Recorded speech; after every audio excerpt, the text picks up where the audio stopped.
Hi hello అందరికీ నమస్కారం. Welcome to our channel rowdy Prema. Episode 1. అది ఒక అందమైన భవనం. అందులో ఇంటి చుట్టూ కాపలా వాళ్ళు. ఇంటికి లోపల చాలామంది ఉన్నారు. వాళ్ళని చూస్తేనే అర్థమవుతుంది రౌడీలు అని. ఆ ఇంట్లో ఒక గదిలో ఒక అమ్మాయి చాలా బాధగా ఏడుస్తూ ఉంది. ఎప్పటి నుంచి ఏడుస్తుందో, ఏడ్చే ఓపిక లేక, తిండి లేక చాలా నీరసంగా ఉంది తనకి. ఎంత నీరసంగా ఉన్నా ఏం తినకూడదు అని అనుకుంటుంది. ఇంతలో డోర్ తీసుకొని ఒకడు వస్తాడు. వాడిని చూస్తూనే తనకి భయంగా ఉంది. అంత ఘోరంగా మనిషి కండలు తిరిగి చింపిరి జుట్టు వేసుకొని బేస్ వాయిస్తో, మేడం కొంచెం అన్నం తినండి, బాస్ వస్తే మమ్మల్ని అరుస్తారు, కొంచెం తినండి మేడం అని అంటున్నాడు. ఆ అమ్మాయి మాత్రం నాకు వద్దు, నన్ను ఇక్కడి నుంచి పంపించండి ప్లీజ్. మేడం మీరు ఇప్పుడు అన్నం తినకుండా ఉండి 2 రోజులు అవుతోంది, కొంచెం తినండి. మీరు ఈరోజు తినకపోతే మా బాస్ వస్తాడు, ఆయన వస్తే వేరేలా ఉంటుంది. ఎందుకు మేడం అది అంతా, కొంచెం తినండి, తీసుకువెళ్ళు ఇక్కడి నుంచి, నాకు ఏమీ వద్దు.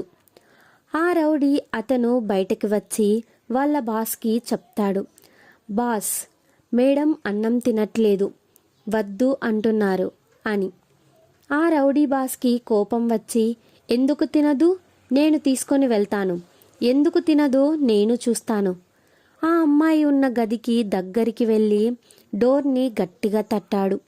ఆ సౌండ్కి ఆ అమ్మాయి లేచి నుంచుంటుంది. బేస్ వాయిస్తో, అన్నం తిను, తీసుకో ప్లేట్.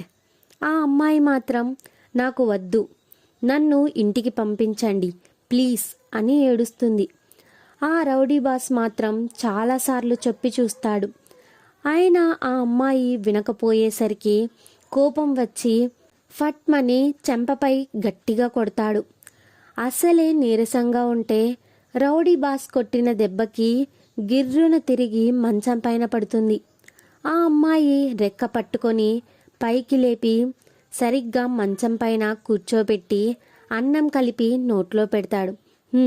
తిను అనేసరికి తినకపోతే మళ్ళీ కొడతాడు ఏమో అని తింటుంది. తినిపించడం అయిపోయాక మంచినీళ్లు తాగించి బయటకు వెళ్ళి ఆయింట్మెంట్స్ తీసుకొని వచ్చి మోకాళ్ళపైన కూర్చొని, ఎందుకు ఐషు నాకు కోపం తెప్పిస్తావు, చక్కగా చెప్పినప్పుడు తినొచ్చు కదా, చూడు నీ పాలరాతి బుగ్గపై చెయ్యి చేసుకోవాల్సి వచ్చింది.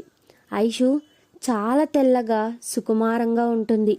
ఆ రౌడీ బాస్ గట్టిగా కొట్టేసరికి బుగ్గ బూరెలా పొంగింది. రేయ్ దొంగ సచ్చినోడా, మరీ అంతలా కొడతావా పిల్లని. బయటకు వెళ్ళి ఆయింట్మెంట్స్ తెచ్చి రాసి ఏసీ తగ్గించి లైట్ తీసేసి బయటకు వచ్చి డోర్ వేస్తాడు. డోర్ ముందు 2 రౌడీలను కాపలాగా పెట్టి తన రూమ్కి వెళ్ళి ఐషు అన్నం తినింది అని ప్రశాంతంగా నిద్రపోతాడు. అసలు ఐషు ఎవరు, ఆ రౌడీ బాస్ ఎందుకు ఐషుని బంధించాడు, ఆ రౌడీలేంటి, ఇలా ఆలోచిస్తూ ఉండండి ఎవరో. Story is continue. Wait for the next episode. Subscribe to our channel. Thanks for watching.